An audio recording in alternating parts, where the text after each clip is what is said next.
You're in front of speakers or in front of a screen, cheering on the microphone like the Lord intended. Said the things that you're scared to say. Hold it straight, doesn't look away. DC slow, all the games they play. He brings it to light today. Jimmy Lakey unleashed, unfiltered and afraid. Politics, culture, Jesus called pain. He's calling out your name. Information and joy in the same breath. Truth that'll shake you away. Jimmy Lakey unleashed, unfiltered and afraid. To see God, but he loves Jesus. No fear in the fire he brings us. This is the day. The Lord is the Lord has made. Yeah,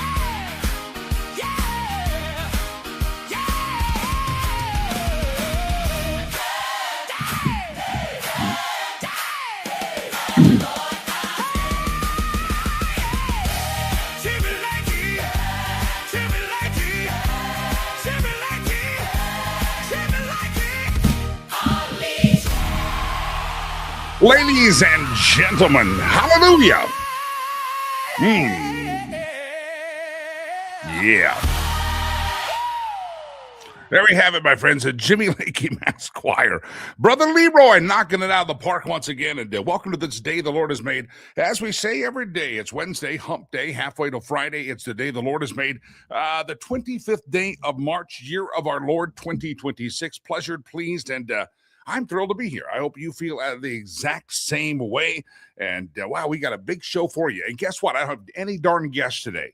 We're going to go through some news stories, a little different format today. Go through some news stories. I'm going to pick up on a little conversation we had at the end of the show yesterday, kind of looking at the spiritual significance of some of the stuff that happens in the world around us, and understanding that what we see with the natural eye or the Newsmax or the Fox News or the CNN is not always the full part of the story. If you believe, and I do, that there is an unseen realm out there that you better be paying attention to. You don't have to freak out about it, but you better know that there's things that we can see and there cannot see. We often react to the things we can see, but sometimes it's the things we can't see that we should be it's sometimes the things we can't see that you need to be aware of, and that way you know how to deal with it. We'll start in the book of Daniel, we'll get up to the books of Ephesians, and we'll just do a quick little study and a dive, and then you can decide whether that's something you want to dive into on your own as well. So everybody stand by for that. Are we close to a deal on the government shutdown? I don't know if we are. I saw yesterday this story, and this is something that if I'm on Twitter today, and I will be, I'm going to be tagging all the airlines, and you should as well. Evidently, I didn't know that one of the perks that these criminal politicians have, whether it's Chuck Schumer or a Democrat or any of the Republicans, every dang one of them, if they show that they are a member of Congress, they get to jump in line in TSA. They don't have to wait with us plebes out there. And it's awful. It's a perk that they sometimes get that the airlines decide to give them. Well, Delta announced yesterday that Delta said no more of that. As long as there's no funding of TSA, we're not going to let you through the line. You're going to, if you have status, you'll get to go through the status line. But if not, you're just going to wait in line with all the plebeians out there. And I started to think, why the hell are you airlines paying attention to me, please? Why are you letting these little schlubs in Washington, D.C. that many times are not serving the American people? Some of them are really probably nice people, but none of them should have this privilege. Just because we elect them, we elected them to represent us, not to get to cut in line at the airport. So I would call on Delta to say this is not a temporary halt. This is a permanent halt. These representatives of the people, every once in their lives, need to get their asses in line with the average American and have to sit there and wait in line. If you're TSA pre-check, that's fine as well. I don't care, but you need to wait with the rest of us. You're not lords. You're not our bosses. You're not our betters. You are our elected officials, and you actually do work for us.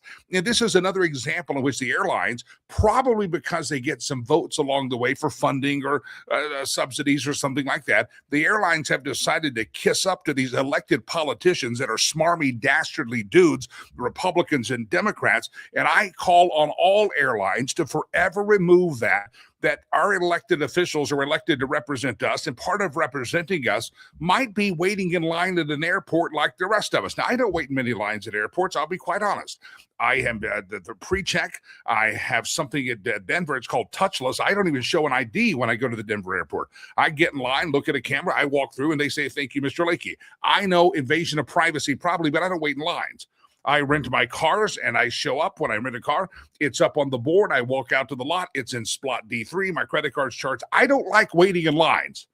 But I earned the right not to wait in lines. I've traveled a lot of miles to not wait in line. I paid a lot of money to not wait in lines. I've rented a lot of cars to not wait in line, and I'm not going to wait in line any more than I have to. But these members of Congress, just because they happen to get elected, think that they can skip to the top of the line. Delta, good job, make it permanent. American, United, Southwest, if you're letting these schlubs that represent us in Washington, D.C., these smarmy politicians, and I speak very with a broad brush, but I think many of them probably fall into that because many of them just keep going back and back and back and back. Oh, we should have term limits, but they don't ever term limit themselves. Listen, none of them should have that privilege at the airport, make them all wait in line. So anyway, I think it'd be great. All these long lines at the Houston airport, especially, let these dumb Democrat politicians that represent the Houston area wait in line with the people at the Houston International Airport. See, they're voting, and a lot of Democrats represent that Houston metro area. They're the ones voting to keep the government shut down, not fund at TSA, but they don't feel the impact. You know why? They get to go to the front of the line. Screw that. Politicians are smarmy individuals, and they can wait out there with the plebes and get their ass in line with the rest of it. So they want to do pre-check, fine, but you wait in line, and I call on all the airlines, and I'll tag them and tweet them. This should never, ever, ever have been a perk they're given, and it should never be a perk that is continued. Unfortunately, they'll probably want to continue it because, again, there's a lot of government oversight. There's a lot of government interaction with the airline industry and the government. You got to give these politicians a few perks here along the way. It's kind of a pay-to-play kind of thing, and this is a way that the airlines have been bribing politicians to vote in favor of the airlines. And it's, again, these politicians need to wear patches on their jackets and their suit coats showing who their players are, who their sponsors are, and look like a NASCAR out there. And the airline industry would be one that's on most of those politicians' suit coats. So anyway, interesting state of affairs. Delta has become the first one to say we're not going to do it anymore. And I call on other politicians or other airlines to do the exact same thing. All right, what do we have? Oh, by the way, ICE is out there. See, ICE is handing out water at the airports. If people have to get out of line, they'll stand in line and hold your spot. Remember all the images that the American left, the media, tried to portray ICE as a masked agent and ICE as a terrorist organization? Remember all that? Turns out the American people come in contact with ICE at the airport, and it's all been positive. From what we're told, people are thanking ICE agents for being there. The lines, I know in Atlanta, the lines were greatly improved because what happens is the ICE agents come in there and kind of, okay, you go to this line, they sort through the crowd, and that allows the trained people that were doing some more crowd control to get up to the machines and start scanning those. So ICE has turned out to be a benefit, once again, showing that you have been lied to about these ICE agents. And when the public gets to see them, rather than what's portrayed on the evening news and the fake news out there, they get to see them and say, no, these people are just part of the community. And here they are helping us get through the airport because Chuck Schumer and the Democrats decide that the airport should be shut down. Why have they shut down? Because it doesn't affect them. So your shutdown doesn't affect them. They don't have to wait in line at the airport because they've had special privileges. Their staff all get paid. Their mistresses that are on their staff, the little intern they're messing around with on their wife, whatever. You understand what these politicians do. They're all getting paid. They all get paid during this whole thing, and they're not affected by any of it. And it's time that the consequence of what politicians and idiots do, they should feel the consequences and the pain just like you and I do. And unfortunately, they don't. They don't feel the consequences of punishment for insider trading.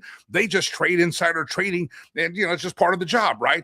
They are subject to a different set of laws. They breathe rarefied air, and I have to say that needs to stop, and it needs to stop now, and we need to demand it stop. And next time you see a politician walking his smarmy or her smarmy ass through the airport and trying to cut in line, you ought to, with all due respect, call them scum of the earth. I mean, I'm not calling shout down. I'm not calling for any kind of violence, but you need to call it out and say, why don't you wait in line with the rest of us? It's a simple question. It's a fair question. It's not rude. It's not name calling. Why don't you wait in line with the rest of us? Why do you get special privileges? I told you a few years ago when I was flying back in the front of the plane from Washington, D.C. back to Denver. We were there. I was the first one in the boarding group that's about to go on, the first class boarding group. Going to go to the front of the plane. That's right. I got to go to the front of the plane, Delilah. And they're holding us up. They're blocking us. They won't let us go in. And why? Because here's come Botox San Fran Nan.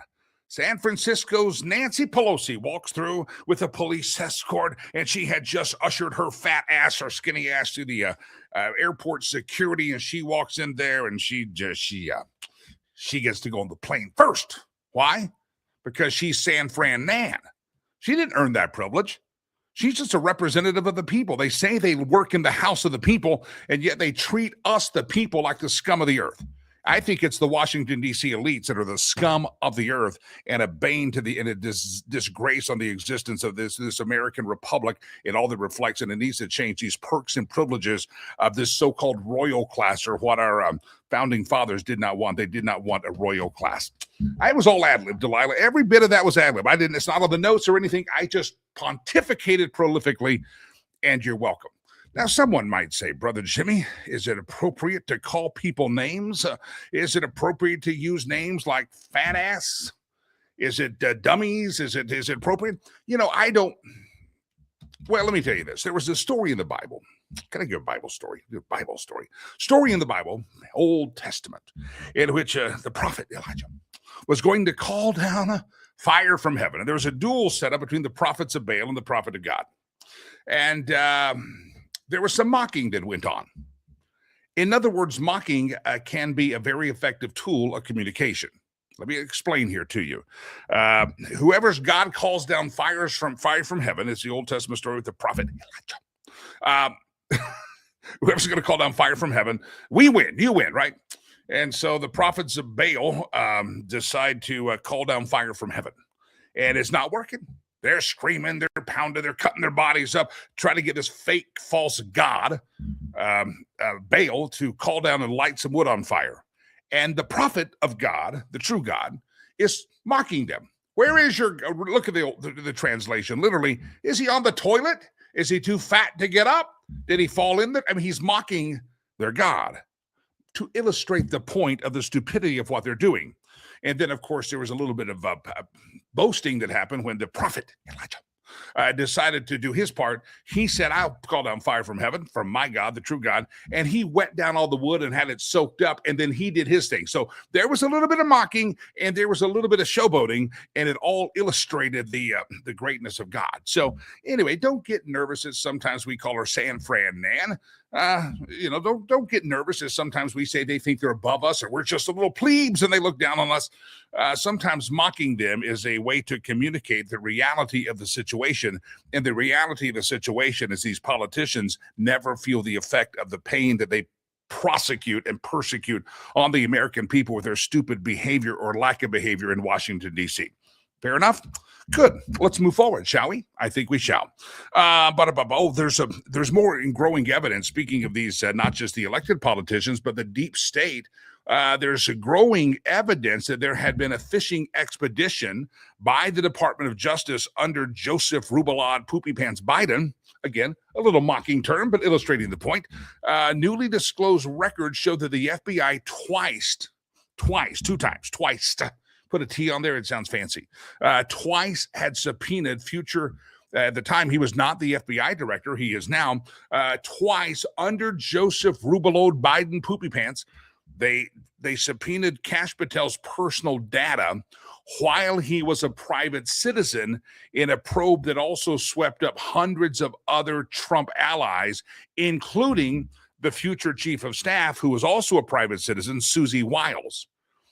True story. Newly released documents in a Senate investigation into the weaponization of government raised questions about whether the FBI was actually on a fishing expedition and targeting Trump advisors who were never charged with crimes, and whether special counsel Jack Smith's prior testimony to Congress was truthful or did he lie under oath. The documents have been made public by Chairman Chuck Grassley of Iowa, Senate Judiciary Subcommittee hearing held into an alleged abuses by Biden-era FBI and justice, and Just the News, John Solomon is reporting that Biden's FBI paid anti-Trump sedition hunters as informants in the Arctic frost probes. It basically a lot of corruption. They were basically probing and trying to find something that they could charge anybody in the Trump circle with some kind of crime, and there was no speculation. It was just a probe. It was just a fishing expedition. Can we pull these records and find something that that we could indict someone on? And I really hope that as Kash Patel has just come out of the hearing, this is another one you hope that it becomes evident that people need to be prosecuted accordingly for their actions in weaponizing the government. There definitely should be some prosecutions. Will there ever be? I don't know. There seems to be a lot of knowledge of how corrupt the Biden Justice Department was, and yet nobody's been perp-walked yet. There seems to be a lot of evidence about the behavior of what was happening under the Joe Biden administration, going back to the Obama administration, and the corruption of the deep state or the swamp. People thought Trump was crazy for calling it a deep state and a swamp. However, as Chuck Schumer said, you better be careful. Don't tick off that deep state. They know how to get you. Chuck knew. That's why he's just a puppet and a pawn. He's not a man. He's a puppet and a pawn of the deep state. And he's a protector of the deep state. Donald Trump is disrupting the deep state. And that's why they were looking to find him and fishing expedition all around him. This is the time that these people need to be held accountable for it. They need to be locked up, perp walked, whatever the case may be, the book thrown at them, and they need to pay the price. All right, we've been talking about the Save America Act, right? The Save America, just voter ID. 80-20 issue, 85-15 issue, maybe 90-10 issue. People think that illegal people should not vote. Only American citizens should vote.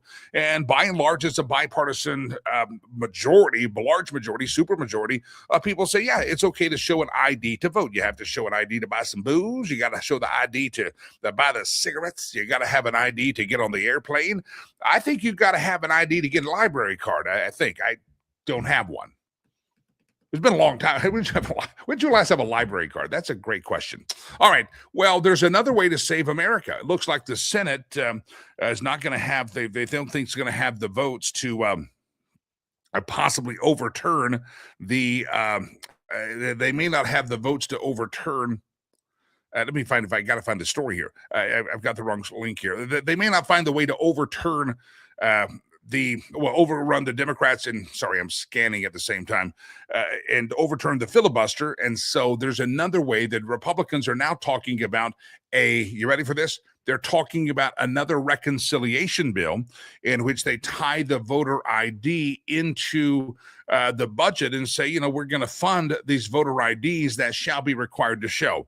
It is a creative end run that, if it does work out, is going to leave apoplectic heads exploding by the Democrats to find out that there might be another way without busting the filibuster to get this thing done. Keep a sharp eye on this, because that is a story, is that there may be another way to get the Save America Act by building the Save America Act right into the U.S. budget. And that would bypass you ready for this? That would bypass the filibuster rule that's in the U.S. Senate, and it would be a part of the potential reconciliation bill. Let me give you a little bit of quote on this. I did find the story. House Ways and Means Committee Chairman Jason Smith discussed Tuesday a possible reconciliation package in Congress that would include multiple priorities for the Trump administration, including the Save America Act. The House has passed the Save America Act in a funding bill that would end partial government shutdown, but both bills have been held up in the Senate because of a slim Republican majority, and they can't overcome the filibuster, as I said. Representative Smith said any reconciliation package would need to include a Save America Act because it's such an important piece of legislation. He says for an upcoming reconciliation package, it has to be one of those items that unify Republicans. The item that's out there that unifies Republicans without doubt is a Save America Act. The Save America Act requires you to present proof of citizenship to register to vote, and requires Americans to show voter ID when they register, when they go to the polls. And they would put it as a part of, again, just a weird nuance of Senate rules that are kind of stupid and convoluted. But if they put it in a reconciliation act, that is a budgetary matter, and that does not require a 60-vote threshold to overcome a filibuster. So at least we have some Republicans thinking creative and understanding the importance that there's more. What's the old saying? I don't mean to offend PETA here, but there's more than one way to skin a cat. Okay? Not literally, please, not literally. There's more than one way to, how can you say it? More than one way to slice the ham. there's more than one way to cut the cookie. I don't know. I think it's skin the cat is probably the most one, but there's more than one way to do it. So most Americans are supporting the Save America Act, and yet the Democrats and some Republicans don't seem to support it as much as wanting to push it through. And so the Republicans are maybe going to find a way to do that. You know what today is in America? I believe today's opening day of the baseball field. I mean, spring is here. Summer is upon us very soon, but springtime is here. Anybody going to opening day? I have no clue. I don't follow baseball, and only before the show did I realize today is opening day for a lot of teams. I live in Colorado, and about once every year or so, I go down and watch a Colorado Rockies baseball game. It's a fun stadium. You do have to step over. It's kind of a date. Last time I was down there, I took my son and his, well, not the last time, but I was down there. The son and all of his friends, they were in like 8th or 9th grade. We went to a baseball game, and literally to get in the car parked on the side, we had to step over a homeless dude, fall asleep, passed out.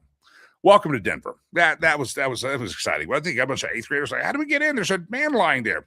Well, he's breathing. He's just alone here. He's blocking. He's like on the curb to get in the car. Yeah, that's Denver. That's a Democrat-run city. Only Democrat-run city, probably worse than Denver, would be San Francisco or Los Angeles, I guess. It's a problem. Yeah, you had to step over a couple of piles of poop as well. That was Denver. Yeah, that's the baseball stadium's nice once you get in, but it's every man for himself once you enter the jungle of what they call Lodo. It's every man for himself. Maybe it got better. I don't know. The last time I was there, it wasn't any better. Opening day in America. Anybody going to opening day? I do miss opening day. That may be the one time a year I'd have a beer. I occasionally have a beer. I'm not a beer guy, but I'll have a beer at a baseball game sometimes. I like the hot dogs. I like the nachos. And what's fun about these stadiums anymore is they have interesting food. I believe the Colorado Rockies, if I've heard this correctly, I've not partaken myself, actually has a place in the stadium you can go. I hear the outfield is almost like a food court. Nobody watches a team because they've sucked so bad. So you almost go there like you're hanging out of the food court of the mall, and it's a social thing out in the outfield. I've heard this. I don't know. Restaurants. I've heard there's a place you can walk up and order. You ready for this? At the Colorado Rockies field, Coors Field, it's called. I hear you can order Rocky Mountain oysters. Now, if you're out of the state or not one of us people in the heartland of America, and you're not sure what a Rocky Mountain oyster is, let me tell you, they don't come from water, okay? Rocky Mountain oyster comes from, let's just say during branding season at the old farm and ranch across America, there's some things that happen to the old steers, and a couple of things are cut off of them, and sometimes they are saved and preserved and deep fried. Yep. Cow balls, my friends. Not cowbells, but cow balls. There's a place at the stadium. I've heard this is true at the Coors Field. You can actually order the cow balls. I don't know. Now, I've had Rocky Mountain oysters. There's a place, a great restaurant that actually features that in northern Colorado. Yeah. I just see something popped up in the screen. Jim calls it, you ready for this? Rocky Mountain oysters are, on the screen it goes, the original sack lunch. Yeah, that's wild. That's true. The original sack lunch. Thank you, Jim. I appreciate you doing that. That's a funny comment. Yeah, you can get the Rocky Mountain oysters at the baseball field. Anyway, if you're going to the baseball game, love to hear it. I don't even know if the Colorado Rockies are playing. I go back and forth to Texas so much, and I'm always in that. Used to be called the ballpark at Arlington. Now they built another stadium, and it's now the Choctaw Stadium. That's where the Texas Rangers play. I've been meaning to take an evening when I'm down there sometime and go watch a baseball game there, but I haven't done it. I've been back there so far. Yeah, Jeff puts it up. It's Bruce's Bar in Severance. I won't say Wade's, but it's Bruce's. If you're out of state, go up to Bruce's Bar in Severance, Colorado, in Weld County. Just kind of, it's not far off the beaten path, but it's in Severance, and they have it's all sorts of features of Rocky Mountain oysters served a variety of ways with a bundle of fries and some ketchup.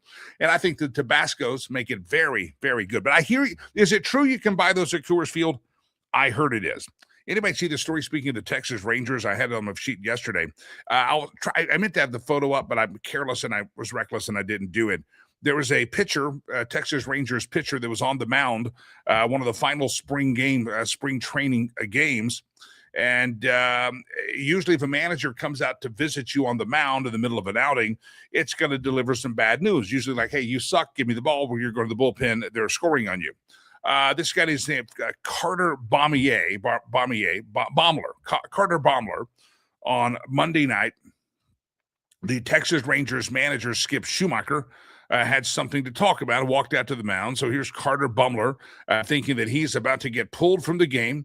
And he came into the game against the Kansas City Royals in relief of Mackenzie Gore in the fifth inning. He didn't allow a run and struck out one batter, but Schumacher made his appearance on the mound even after Baumler didn't meet the three. But anyway, Schumacher gathered the infield together around him and told this guy, Baumler, was you made the big league roster. So here this kid is out there thinking he's going to get pulled from the game, final spring training game, back to the minors, back to the buses.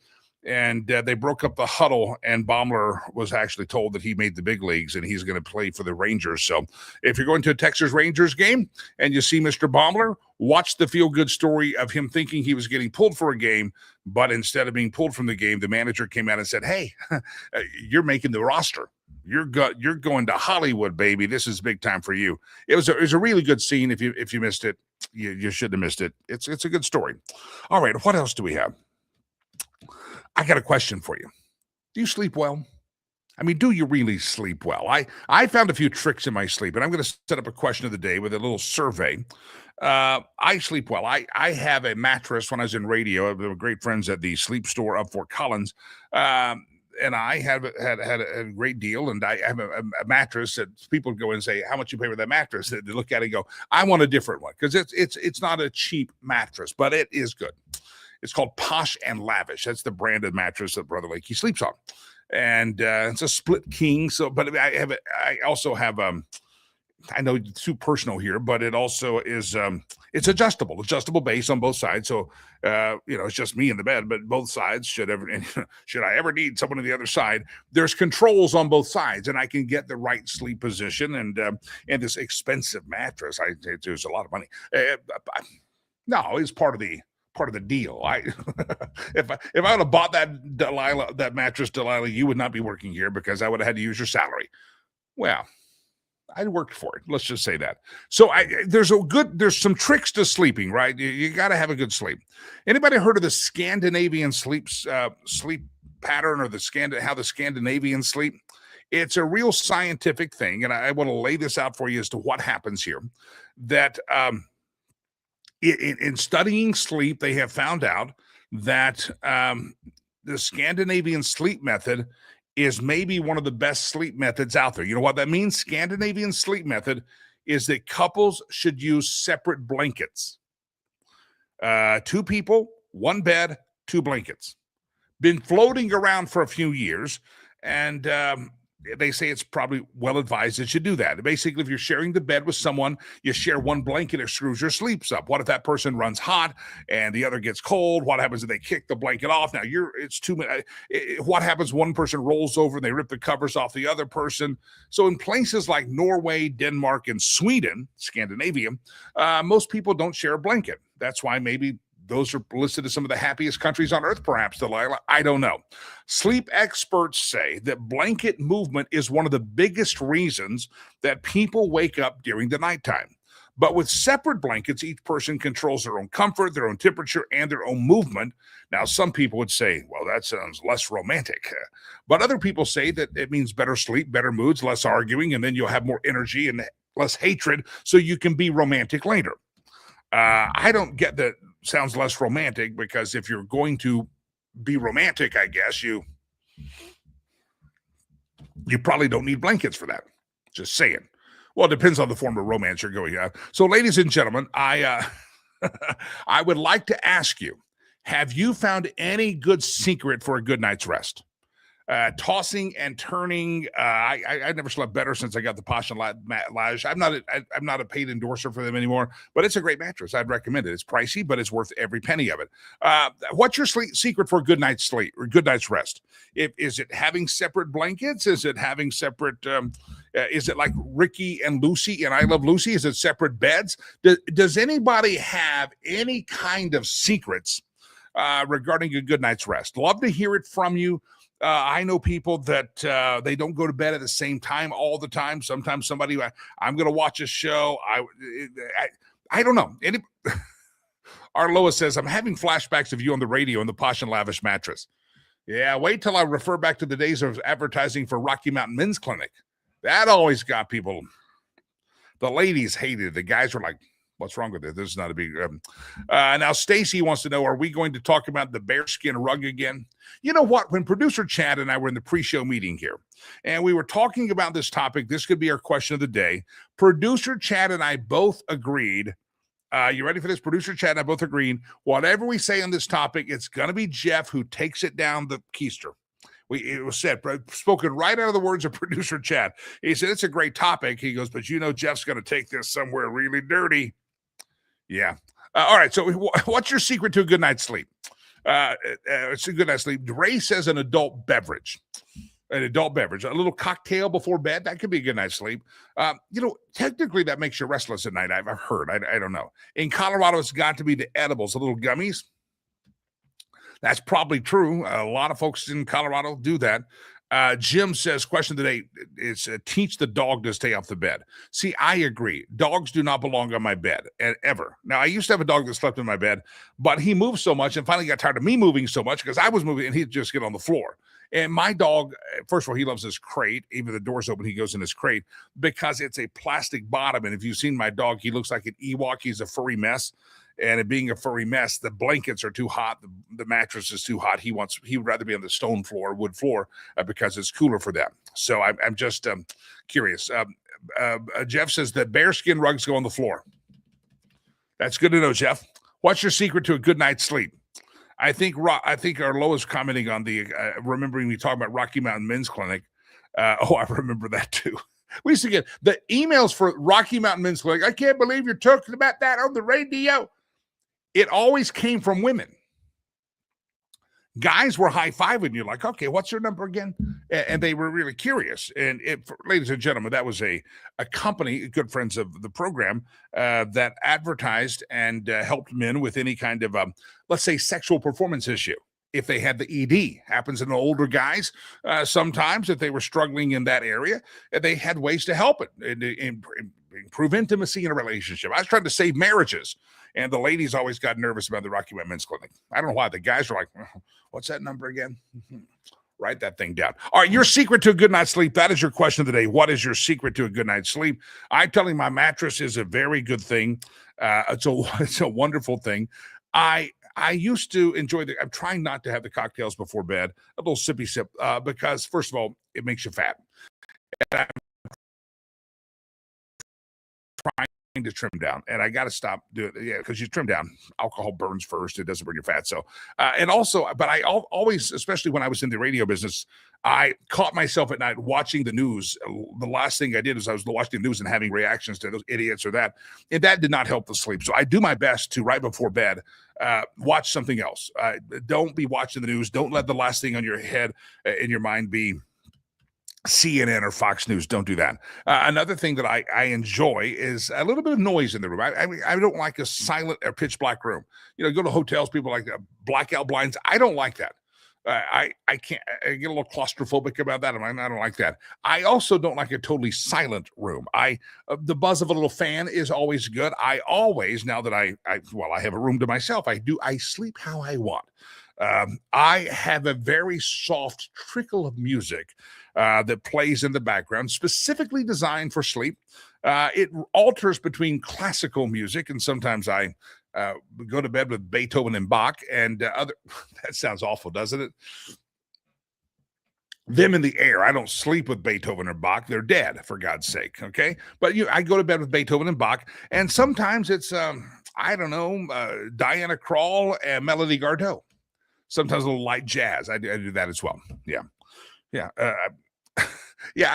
I sometimes gone to bed with Sinatra, but sometimes that Rat Pack gets going and I just want to sing, and that makes me want a cigar, and that's not going to help the sleep. But anyway, your secret to a good night's sleep, what is that? And how many of you have separate blankets?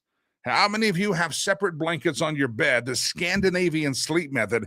Anybody practice that sleep method at all? I'd like to hear from you. Yeah, like to hear from you. All right. that this conversation, I'm glad, is not going too poorly. I was afraid of where some of you in the chat room would take this. All right, let's talk about the news. All right, let's talk about a serious topic of the news. And I told you we're going to get to this, and I promised you yesterday. You ready for it? I get tired of people watching the news all the time. I mean, I know I've been in the news business for 20 years. I've stood in front of I go back to the Columbine High School days. I realized I thought I had a career in the music world, but I ended up being a journalist covering news. And I like the news. I like all the news channels. As a matter of fact, I'm the guy that when he subscribes to cable or changes up his TV or cuts the cord, I always, because of the profession I've been in for 20 years, always make sure I have the news channels. I need them for my work and my research, and I got to be in touch with the news. However, many of my friends know I do not sit around and just consume news nonstop. I've got a couple of friends that if they're at one of my favorite cigar establishments, they'll sit back there, want to turn the news on and watch it in the middle of the afternoon. And I think that's unhealthy. I think it's insane. I think you got to turn the crap off. And one of the reasons I think, and I also don't do personal discussions about the news. Everybody gets together and like, hey, Lakey's here. Let's wind up the organ, and make the monkey dance. And he's going to do a commentary. I don't do that because I approach the news, first of all, that the news around us is not all that it's not all that affects my life. All news and no fun makes you a very boring person. Just stop it. Get off that topic and stop obsessing. You don't have to be a dog on a bone about every current event. I also told you the worst thing that ever happened in American society is the 24-hour news cycle, because it spins you up in a frenzy of a story that really doesn't matter that much in the grand scheme of things, but you're angry about it because the news media have propagandized and told you that it matters that much. It really should be a blip on a radar, and you know it's going to fix itself in a week or two, but instead it's obsession. You can just pick the story from the reactions to the Iran excursion to Elon Musk. I mean, you just go through the story and watch the things that the media goes apoplectic for, and if they go apoplectic for, and then you realize, well, that story ended quickly, didn't it? Yeah, remember Elon Omar, the guy that supposedly attacked her, and it was some symbol of right-wing fanaticism, and then you found out it was a fake story and it was one of her supporters, and he threw some substance on her. And I remember that story went away, right? But you were for 24, 48 hours about the dangers and threats that are out there. And then stories that should be maybe something and a real story, they disappear because the media is propagandizing you. And so there's a reason that I approach the news the way I do, kind of in a fun fashion. I do get passionate about it.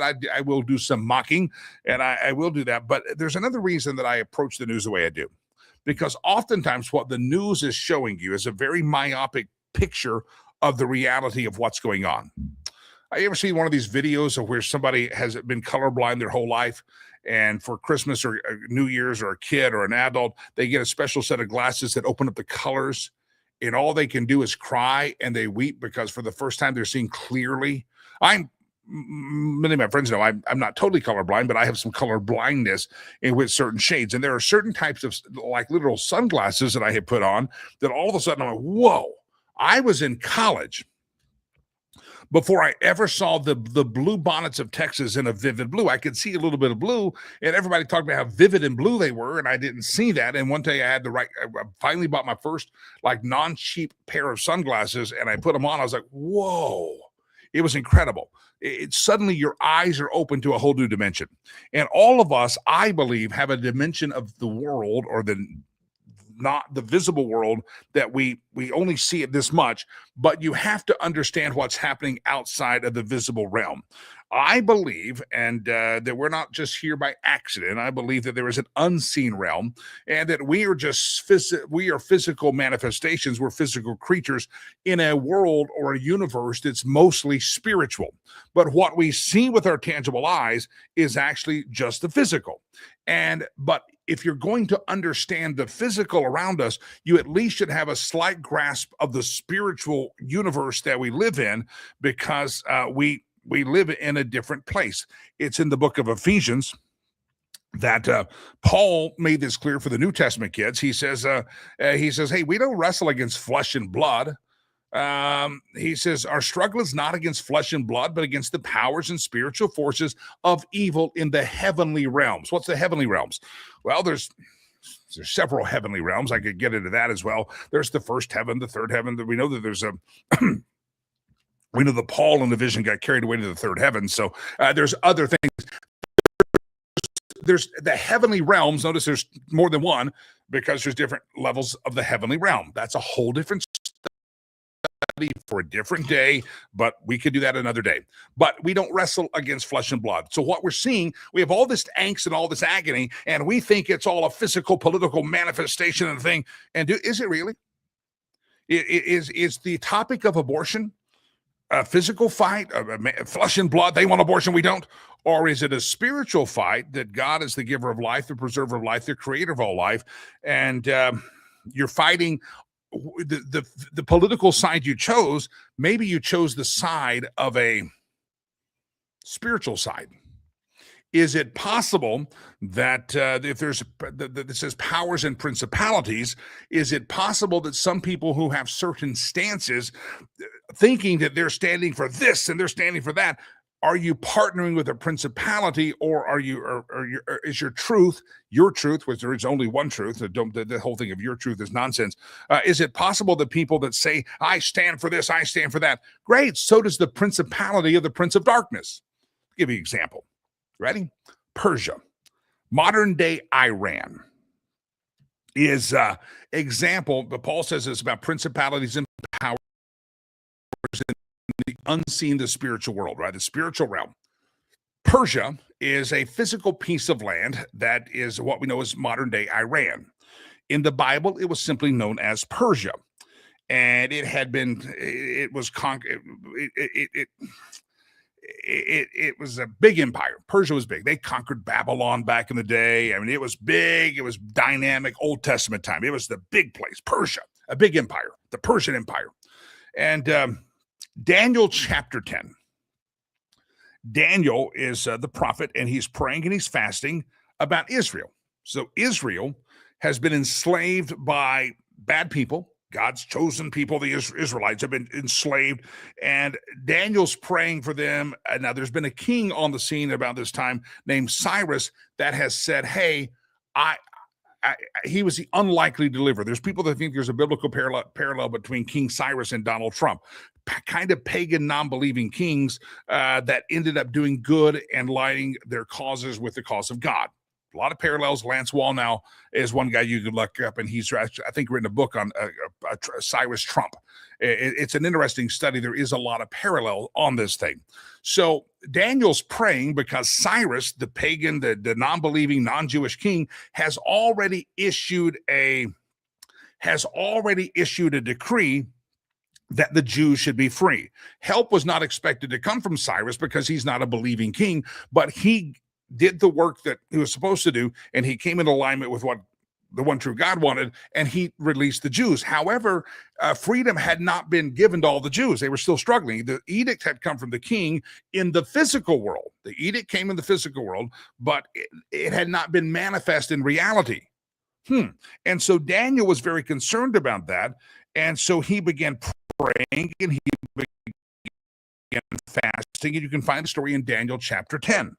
And in Daniel chapter 10, it says for 21 days he prayed, and he prayed, and he wasn't getting an answer. He was praying for the Jewish people, praying for their freedom. The physical declaration had come from King Cyrus. It had not yet been manifest fully, and Daniel's like, God, what's going on? We're still having trouble here as the Jewish people. And it turns out that if you read Daniel chapter 10, that God had sent his answer, but it was being blocked by what? A principality is my interpretation, known as the prince of the power of Persia, and that was being blocked. And then after continued prayer and fasting, God said enough of this stuff, and he sent the archangel Michael down to fight the prince, the spiritual battle.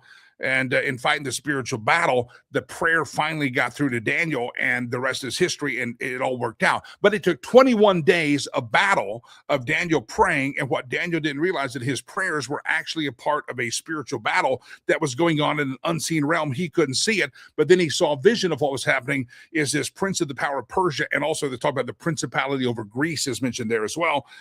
Michael had to come to destroy it because it was interfering with what God had wanted to have manifest in the physical world on earth. You see what I'm getting at? We are in a battle right now against Iran, but I guarantee you the prince of Persia has been very, very strong days. It took 21 days of fasting for Daniel to kind of get an answer from prayer that prince that controls that territory over there in the unseen realm was blocking an answer. And so when Donald Trump picks a fight with the prince of the physical world, you have these demonic dictators, the Iranian mullahs, that have been killing and murdering and maiming because why? They're coming in alignment with the principalities of the powers of darkness, the prince of Persia. Some people would argue that the principalities are fallen angels. I don't know. I'm not an expert, but there's definitely a spiritual force that has controlled that even when the manifestation went out by King Cyrus, that there was going to be freedom for the Jews, the physical manifestation of that did not declare until God sent the archangel Michael to the spiritual world. So what am I getting at, my friends? What I'm getting at is when you watch the news today, understand that you're not wrestling against flesh and blood, Democrats and Republicans. There's an actual unseen realm out there that you might want to have a little bit of understanding at. And so if you want to know why it is that Iran has been a problem for all these years, it's because back in about 1979, the government of Iran connected itself, linked up, hooked it up. Shore power came in and connected with the Prince of Persia. And that's exactly why it's such a hellacious place right now. And so when you're looking at that, it's not just military might. It's not just Daniel's prayer. Sometimes we as Christians or believers, and I hope you are one, you need to get out from in front of Fox News and realize that some of the battles you're fighting is not with the Democrats on television. Sometimes there's an unseen realm that you're fighting for. And this is why I tell you, turn off the Fox News every once in a while. And let me ask you this. I know it's easy to USA. Have you or have I spent any time in prayer like Daniel did that God would intervene on the spiritual level so that what we're doing, manifesting in the physical level with war in Iran, have we spent any time in prayer that God could again intervene for any spiritual blockade that's up there that we don't see that's causing what's supposed to be happening in the natural world to not happen? What was supposed to happen in the natural world, the Jews were freed. Cyrus had decreed it, and it didn't happen because it was being blocked somewhere else. That being said, you might want to start becoming a little bit more aware of what's happening in the unseen realm. And when you understand the unseen realm, it becomes clear. Daniel's like, oh, Cyrus did declare it, but there was a nasty little prince of Persia over the territory that was blocking it. And it took God himself to intervene with an angel to go and defeat that prince of Persia, the principality out there. So again, Ephesians, we don't wrestle against flesh and blood. There's powers and principalities out there. And so I think the key would be we wrestle against powers and spiritual forces in the heavenly realm. Principalities are used in some translations. It's all out there. Look at whatever it's all there. And that's why I look at the news a little bit differently. So as you look at Iran, I want you to start looking at that's the power of that's Persia. The Bible calls it the prince of the power of Persia, also talks about Greece. And even though God had ordained a king by the name of Cyrus to bring freedom to the Jews, there was still a spiritual blockade happening because of something in the unseen realm. Daniel didn't understand. Daniel's like, we have the decree, the king's on our side, but nothing's happening in the physical. And it was because of a spiritual block. You got it? Little teaching there, little understanding there. How does this apply to you and I? Well, President Trump talks about talks are happening. We talk about the transition. What's this going to look like? The principality that controls that area is not going to come full in alignment with what the United States, and let's say if we're not partnered up with the principalities of the spiritual world that have killed millions and kept the Jews from being freed back in the days of King Cyrus and Daniel, we're not partnered with that. These other people are, and we're trying to put into place a kingdom that's different and not in alignment with that principality, but that principality has been in charge for a heck of a long time over there.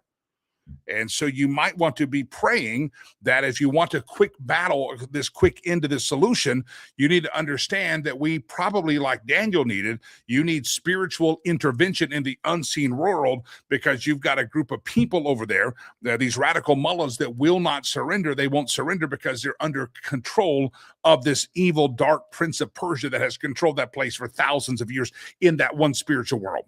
And it took Michael to come down and fight that. So put it all in prayer. You spend some time praying and understand that it's not just negotiation with the Iranians and not just negotiation with the foreign minister. There's actually a spiritual battle that's happening there. And if we can become aware of that, then we become a force for good. And we're not just armchair quarterbacking, watching Fox News. Ooh, Fox News, Republicans, I love Trump. It's not that. There's an unseen realm that you need to engage in. You need to be engaged in the unseen realm, the spiritual realm, just as much, if not more, than you're engaged in Republican politics. Republican politics is in the natural. Get it? Conservative politics in the natural. There's an unseen world. Engage in that. All right. I think we covered that. We covered it all right. Delilah? Delilah is staring at me right now like a cow at a new gate. Aiden's over there going, he's got... I'm sorry, I diverted the show. I didn't have any guests, so I decided I would do a little teaching time. You don't like it? Don't watch again tomorrow. You do like it? Support our advertisers. How about that? There you go. You got it. Anyway, there's your marching orders. That's why get out from in front of the damn TV. Stop watching Newsmax all the time. Understand the battle you're fighting isn't to get ticked off. The battle you're fighting is not physical all the time. It's spiritual. Just saying that out there. All right, ladies and gentlemen, I want to remind you about Sherry Creek, great advertiser of the program. And she's fantastic. And she will help you find that home. There's the same thing in real estate. You may just see the pretty house and the sign of the yard, but there's behind the scenes, there's a lot of strategy going on. There is a lot of the right time, right place. There's a lot of finding the old nuances of is it buying season, selling season? Would I do good to wait a month, to wait a year? There's nuance behind it. Sometimes it's also an unseen world, but you got to have Sherry who can help you navigate that. And it's not just as simple as calling the person that put up the last sign of the neighbor's yard and put it. No, if you want top dollar, you got to have a realtor that understands some of the things that we and the just average citizens don't understand about the real estate market to market, neighborhood to neighborhood. I go to her website, homeswithsherry.com. She's on the program with us most Fridays. It's the I-25 corridor, Denver in the center of it, out to Boulder, up to Fort Collins, Greeley, just that whole I-25 corridor. Feel free to reach out to her, talk to her. Buying market, selling market, she can help you with both. Wonderful lady, and again, a portion of all of the proceeds that she makes, she will give at the closing to the charity of your choice. And she's just a fantastic person, a high integrity, and a high level of knowledge and expertise. And she's going to be the person I believe you want for that real estate transaction. Go to the website, homeswithsherry.com, homeswithsherry.com, homeswithsherry.com. And she would appreciate the call, and I would appreciate you supporting her.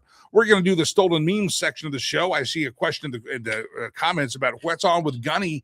What's up with the RP Newman? RP Newman is on the show, I believe, tomorrow. He did stand me up earlier this week. He apologized with a text yesterday. Not available today. He has agreed to tomorrow. So RP Newman will be on the program tomorrow. So parallel. See the tie-in? I'm a trained professional. The parallel is today we talked about the unseen realm, the spiritual battle of what's happening there in Iran or Persia. And tomorrow, RP Newman will bring the physical thing, the military answer. And then you have to understand that they need to be in simpatico. They need to be synced up. And that I'm saying the military is going to sync up, but you and I have to make sure that our country is in sync militarily with what God is doing in the unseen world. You got it? All right. I think it's clear. Some of you are confused right now, but it's going to be okay. You'll be fine. You'll be good. Stolen memes. How about that? Let's do it. Round and round the globe we go. Where we steal the memes from, no one knows. Yeah, look at that photo, kids. I'm so glad California banned the plastic straws. Yeah, me too. I've seen that in Denver. Yeah. Well, glad we got rid of those plastic straws. Oh, in Colorado, we can't even have a plastic grocery bag. Yeah, thank God they banned the plastic grocery bags. That really saved the world, didn't it? Jackwagons. Round and around the globe we go. Where we steal the memes from, no one knows. It's Albert Einstein. Oh, excuse me, Mark Twain. Sorry, I glanced at it wrong. It looks like Albert Einstein. They could be cousins. Did a lot of you ever thought of that? Did you ever see Albert Einstein and Mark Twain in a room together? You never did you? Nope. You never saw Michael Jackson and Janet Jackson together either. Just saying. Politicians in diapers must be changed often and for the same reason. Figure it out. It's true. Round around the globe we go. Where we steal the memes from, no one knows. Isn't it crazy that all of this is because Democrats want illegals to be able to vote? That's true. If you really get to the brass tacks of it, they don't want ICE to kick the illegals out, and they don't want there to be voter ID. And so in all of that, you wait in line, you stupid plebes, because Democrats really will fight hard. They're connected with that whole thing, and they'll fight to the death to make sure illegals get to vote. Same way that Iranians are under the control of that bad principality, the Prince of Persia, they'll fight to the death to make sure that they get to do what they do. Parallel mine. Maybe. Right around the globe we go. Where we steal the memes from, no one knows. Every whiskey you drink is a whiskey a kid can't drink. You're not an alcoholic. You're a hero. That's right. Don't want underage drinking. Deplete the supply. What time is it?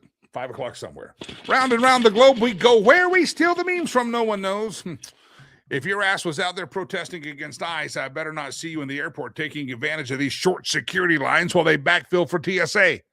You better get there 5 hours before your flight boards and wait outside the terminal and protest, just like the good little social justice warrior you are. Yeah, I got an email today, a press release, fancy press release, about they thought they were sending it to like a real show. It's a press release. They wanted news coverage on the next No Kings protest. Oh, it's an organic social warrior protest. No, there's already press releases circulating out there about when the protest will be. I got one. I'll read it to you tomorrow. I'll share with you. Round and round the globe we go. Where we steal the memes from, no one knows. Hey, I'd like to thank you for being my friend. I mean, it's a questionable life decision on your part, but I appreciate you. That's a note that I wrote to producer Chad. He's just covered it up. And yeah, Mr. Jakey Eights. Is that one of my fake names? Delilah. Round around the globe we go. Where we steal the memes from, no one knows. I like this idea. Airport wait times eliminated after TSA checkpoints have been taken over by Chick-fil-A. You know, yesterday I got a Chick-fil-A line. They didn't have the people out in the aisle. It was so long, I almost drove over the bushes and curbed it. I left. I said, just screw it. I got spoiled by Chick-fil-A being efficient. This was not. Evidently, Chick-fil-A lost Jesus yesterday and was going to make us wait in line a long time. Pagan chicken. Round and round the globe we go. Where we steal the memes from, no one. It is Chinese have jumped in here, and they have decided that we have stolen enough intellectual property for the day, and that means the end of our show has come. I appreciate you being here. Can you believe that I yapped all this time? Yeah, RP Newman on the show tomorrow. He's okay. Don't panic. I don't know if you panic out there. All right, that was I told producer Chad I don't have any guests today, and so we're going to get out of here on time. And sure enough, we did not. And for that, I have. All right, we'll see if you're back tomorrow after the Bible teaching. Yeah, we'll see. Maybe you won't be, but if not, know the truth will set you free. I am Jimmy Lakey. Don't forget Rivers Promise. Make a donation today. All right? Yeah, donate. Help the kiddos. We'll talk more about that tomorrow, but until we meet again tomorrow, I mean this from the bottom of my heart. May God bless you. Yeah, that's right, you. And you. May God bless America. I'm Jimmy Lakey. Peace. I'm out of here.